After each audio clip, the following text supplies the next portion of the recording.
Mesdames et messieurs, bonsoir. Je suis tout à fait ravi de vous retrouver dans cette nouvelle édition, dans votre émission plutôt claire. Cette fois-ci, on va vous présenter une édition tout à fait spéciale car on va vous donner plus d'informations en ce qui concerne la 9e édition de la conférence des États parties de la Convention de la lutte contre la corruption. Et comme vous-même regardez, aujourd'hui j'ai un journal très intéressant parce que ce journal de la conférence donne plus d'informations en ce qui concerne et qu'est-ce que se passe actuellement dans cette édition. C'est pourquoi nous avons un invité tout à fait de marque, un invité tout à fait une personnalité qui est tout à fait spécialisée dans le domaine de la lutte contre la corruption au sein du groupe de la Banque mondiale. Il s'agit de M. Mohamedou Diane. Vous êtes le bienvenu sur NATM International. C'est un plaisir, merci. Merci beaucoup.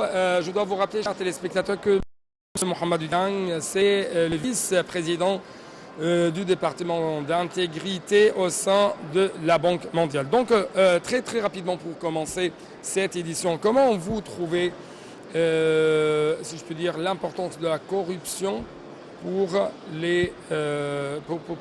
la Banque mondiale? Oui, la corruption est un sujet extrêmement important pour la Banque mondiale parce que nous sommes un organisme de développement et la corruption est l'un des principaux obstacles au développement. C'est un phénomène qui a des coûts économiques énormes. Ouais. Parce que ça résulte dans la dilapidation des ressources et c'est très important pour un pays.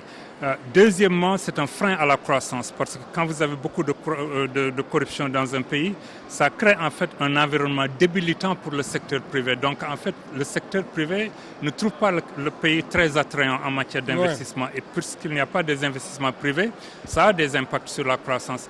Et finalement, l'aspect le plus important pour la Banque mondiale, c'est le coût social qui est énorme. Parce que quand il y a beaucoup de corruption dans un pays, quand de l'argent est détourné, c'est de l'argent qui ne sert pas à construire une école, des enfants qui n'ont pas leur éducation. C'est un hôpital qui n'est pas construit, des gens qui n'ont pas accès à la santé. C'est des gens qui ne peuvent pas payer des pots de vin pour accéder aux services sociaux. Donc les pauvres sont généralement les principales victimes de la corruption. Et donc pour une organisation comme la Banque mondiale qui se focalise sur la lutte contre la pauvreté, il est clair que la corruption est un aspect très important de notre mission. Oui. En ce qui concerne cette édition, quelles sont votre grande remarque concernant l'importance de cette édition de la conférence? Oui, c'est une édition importante parce que je pense que c'est un cheminement continu depuis l'adoption de la Convention. Donc je pense que beaucoup de progrès, évidemment, a été fait ces dernières années, mais il était important, surtout dans l'environnement Covid où nous nous trouvons, où les sujets de corruption, les sujets de bonne gouvernance, de bonne utilisation des fonds qui ont été mobilisés, ces sujets sont plus importants que jamais. Donc je pense que c'était une bonne occasion de ramener tous les acteurs, de voir comment amener la coopération internationale en matière de lutte contre la corruption au prochain palier, qu'il s'agisse du recouvrement par exemple des avoirs qui ont été détournés. C'est un sujet très important et aujourd'hui, la Banque mondiale a sponsorisé toute une journée où on a eu tout un nombre de discussions avec les différents acteurs pour voir comment promouvoir ce sujet particulier. La prévention, c'est un sujet très important. Comment nous pouvons travailler de façon collaborative entre les différents acteurs. Ça me mène à cette question, comment la Banque mondiale va non seulement renforcer les capacités des pays à arriver à lutter contre la corruption, mais aussi à aider les pays à insérer la prévention contre la corruption au sein de leur plan de développement. Oui, c'est un sujet qui nous tient beaucoup à cœur. Nous faisons beaucoup pour travailler avec les pays dans le renforcement, par exemple, des capacités, le développement des institutions nationales. Dans beaucoup de pays, comme vous le savez maintenant, il y a des stratégies nationales de lutte contre la corruption. Et de plus en plus, dans le dialogue avec les pays, au moment où nous sommes en train de penser aux projets de développement et comment les financer, nous tenons compte de ces aspects de bonne gouvernance et de corruption également. La formation des acteurs, c'est un sujet sur lequel nous intervenons beaucoup. L'utilisation de la technologie, parce que de plus en plus, on utilise la technologie pour des actes de fraude et de corruption, mais n'oublions pas également que la technologie... Je vais arriver à ce point parce que c'est un point tout à fait efficace, tout à fait intéressant, la numérisation. Mais continuez, oui. Oui, je dirais tout simplement, c'est un des aspects sur lesquels nous travaillons avec les pays pour les aider à renforcer leur capacité à utiliser la technologie pour réduire la corruption, pour saisir les phénomènes de corruption et puis les prévenir également. Le développement de la transparence, c'est très important. Oui. Travailler avec les pays pour s'assurer qu'il y a beaucoup de transparence. Comment nous pouvons arriver à atteindre cette transparence et cette intégrité au sein des pays? Et ça, bien sûr, à travers les aides présentées par la Banque mondiale. Oui, je pense par exemple, prenons quelques exemples, comme par exemple les avoirs. Vous prenez le cas du financement et des contrats. Une partie de la transparence, c'est quels sont les contrats qui sont financés, quels sont les financements qui viennent dans un pays et quand ces financements-là viennent, comment les contrats sont négociés et qui sont les bénéficiaires de ces contrats, qui sont les bénéficiaires des compagnies qui ont ces contrats. C'est un aspect de la transparence qui est très important. Donc ce sont ces aspects-là que nous essayons de promouvoir avec les pays pour nous assurer qu'il y a beaucoup de transparence dans leur communication avec le public, avec la société civile, avec les médias, pour que les gens sachent exactement quel est l'environnement dans lequel les projets sont exécutés, afin qu'ils puissent poser les bonnes questions et tenir redevables les responsables de ces projets. Ouais. Autre aspect très important, il s'agit cette fois-ci de la numérisation. Et même si je peux parler un peu plus de l'Égypte, l'Égypte essaye de doper sa croissance économique à travers plusieurs moyens, comme par exemple la lutte contre la corruption, comme par exemple la transformation numérique. Donc, comment vous trouvez l'importance de tels moyens? C'est des moyens qui peuvent être utilisés maintenant de façon très utile dans différents aspects de la lutte contre la corruption. Par exemple, les analyses de données. La banque fait beaucoup de travail pour aider les pays, par exemple, en matière d'analyse de données, pour voir, par exemple, en matière contractuelle, par exemple, est-ce qu'il y a des anomalies qui peuvent être identifiées dès le départ. C'est un aspect très important de la numérisation. Et même la surveillance des projets, par exemple, de plus en plus, l'utilisation des drones, des satellites, par exemple, pour vérifier que des projets sont en train d'être mis en œuvre. C'est un domaine dans lequel nous intervenons beaucoup. Dans le domaine du procurement, par exemple, la banque a lancé tout récemment un projet qui s'appelle ProAct, où nous avons en fait créé une base de données avec plus d'une centaine de pays qui permet de retourner en arrière et de voir sur plusieurs années toutes les passations de marché, avec toutes les données qui permettent non seulement au gouvernement, mais également à la société civile, aux académiciens et autres, de faire les analyses et de voir s'il y a des anomalies dans cela. Donc c'est ProAct. Donc tout ça, c'est des initiatives, ce qu'on appelle GovTech, l'utilisation de la technologie par le gouvernement en matière de gestion financière, en matière de passation des marchés et dans tous ces domaines-là. Donc nous pensons que la technologie est un levier important de lutte contre la corruption et de supporter les pays. C'est ça ce que vous avez même écrit ou donné au journal de la conférence. Et il y a toujours des approches proactives. Et donc à la lumière de ça ou dans le cadre de ça, comment vous trouvez l'importance d'avoir une sorte de coopération mutuelle entre les institutions gouvernementales et les, si je peux dire, la société civile ou la société en général? Non, c'est extrêmement important. La société civile a un rôle extrêmement important. Quand je parle de transparence, la société civile joue un rôle extrêmement important parce que c'est en fait c'est un groupe de veille.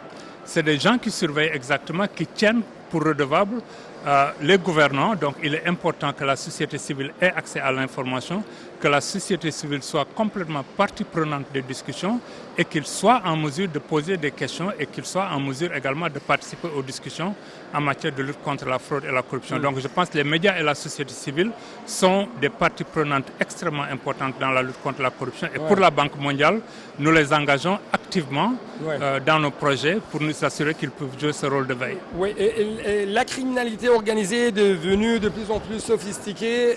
La criminalité, en ce qui concerne la corruption par exemple, utilise des moyens technologiques très sophistiqués sur le terrain. Donc, comment vous trouvez l'importance de faire une sorte de coopération mutuelle entre les différents États en ce qui concerne ce point Et en ce qui concerne même la lutte contre le blanchiment d'argent, ou même en ce qui concerne les avoirs volés, notamment au niveau africain.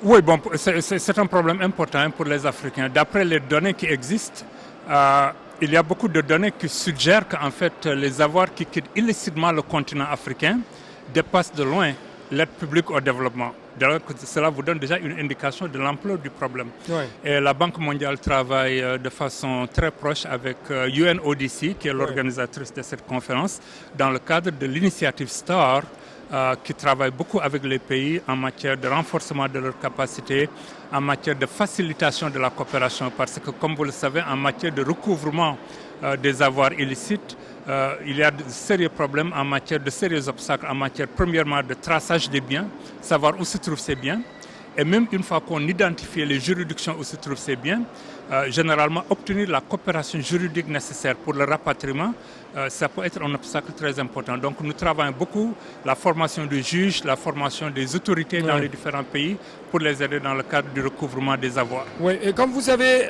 le Covid impose ou a imposé des conditions, de malconditions tout à fait exceptionnelles qui font mal à toutes les économies, notamment les économies africaines.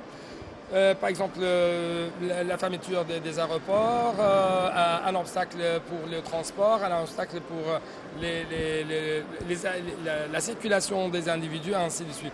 À cet égard, est-ce que vous avez, en tant qu'un expert dans la Banque mondiale, est-ce que vous avez des solutions créatives afin de lutter contre toutes ces conditions imposées par le Covid? Oui, bon, c'est clair que c'était l'une des préoccupations avec Covid, parce que ce n'est pas pour critiquer. Évidemment, dans beaucoup de situations, c'est nécessaire d'avoir des mesures d'exception pour pouvoir répondre de façon très rapide et de façon effective à la crise. Dans certains cas, ces mesures étaient justifiées. Mais le problème, c'est que si ces mesures d'exception sont en place et qu'il n'y ait pas de transparence en ce qui concerne leur mise en œuvre, ben c'est une combinaison extrêmement dangereuse, parce que quand vous mobilisez beaucoup de fonds, et il y a énormément de fonds qui ont été mobilisés, pour vous donner l'exemple de la Banque mondiale, sur une période de 20 mois, entre avril 2020 et juin 2021, nous avons en fait mis en place 157 milliards de dollars pour aider les pays à répondre à la crise. C'est une somme énorme et les gouvernements ont mobilisé leurs propres capitaux. Donc vous mobilisez beaucoup de fonds, vous faites des décaissements rapides et vous avez des mesures d'exception. Il est important d'avoir beaucoup de transparence et de redevabilité. Donc dans le cadre de la Banque mondiale, ce que nous avons essayé de faire, c'est la transparence dans le financement pour que les gens sachent qu'est-ce qui a été financé, dans la communication des contrats qui ont été passés, la passation des marchés. Nous avons également travaillé avec les autorités nationales, comme par exemple les services d'audit dans les différents pays, pour s'assurer que ces services-là pouvaient en fait aller auditer les projets plus tard et nous assurer que les fonds ont été utilisés pour les biens, pour les objectifs auxquels ils étaient destinés. Dans le cadre de ce Covid-19 et les répercussions de ce virus, les répercussions économiques bien sûr, comment vous avez observé les croissances économiques faites par les différents pays africains, notamment l'Égypte? Je n'ai pas les chiffres pour l'Égypte, donc je ne peux pas trop me prononcer là-dessus. Je n'ai pas exactement les chiffres pour l'Égypte, mais ce que je sais, c'est que la crise a évidemment eu un impact très sévère, notamment l'année dernière, sur la croissance des différents pays, et même pour des pays qui ont eu toujours des taux de croissance extrêmement élevés, pas seulement en Afrique, à travers le monde, que ce soit en Asie, que ce soit en Europe ou aux États-Unis, la croissance a considérablement baissé. Mais il y a des lueurs d'espoir. Je pense que la reprise a été plus rapide qu'on l'avait anticipé, et je pense que si on arrive à vacciner, et c'est le grand problème en Afrique, c'est la vaccination. Les taux de vaccination sont encore extrêmement faibles en Afrique, mais je pense que si on arrive à vacciner les populations africaines, qu'on dépasse certains seuils de crise auxquels nous sommes confrontés en ce moment et que les activités économiques reprennent. Bon, les économies africaines sont assez dynamiques et je pense qu'elles sont résilientes et elles pourront rebondir de façon relativement rapide. Mais c'est une crise sanitaire avant d'être une crise économique. Il nous faut d'abord résoudre la crise sanitaire. Pour clôturer cette édition, quels sont les buts que vous aspirez à atteindre à travers cette 9e édition de la conférence de la conférence des États partis à la Convention de la lutte contre la corruption bien sûr sous les auspices des Nations Unies. Le renforcement de la coopération entre les différentes parties prenantes. Parce que ce qui est certain en matière de lutte contre la corruption, aucun pays, aucune institution, que ce soit la Banque mondiale ou une autre institution, ne peut gagner cette bataille seule. C'est seulement à travers une coopération très renforcée entre les différents acteurs qu'on peut y parvenir. Donc pour moi, l'objectif premier, c'est de renforcer la coopération et de bâtir la confiance entre les différents acteurs afin que nous puissions nous engager ensemble sur cette bataille. Oui. Monsieur Mohamedou Diane, le vice-président du département de l'intégrité au sein de la Banque mondiale, je dois vous remercier infiniment pour cette interview. Merci beaucoup. C'est moi qui vous remercie. Merci monsieur. Au revoir. Bon, merci. Donc c'est la fin de cette édition et merci à vous chers téléspectateurs. À la prochaine.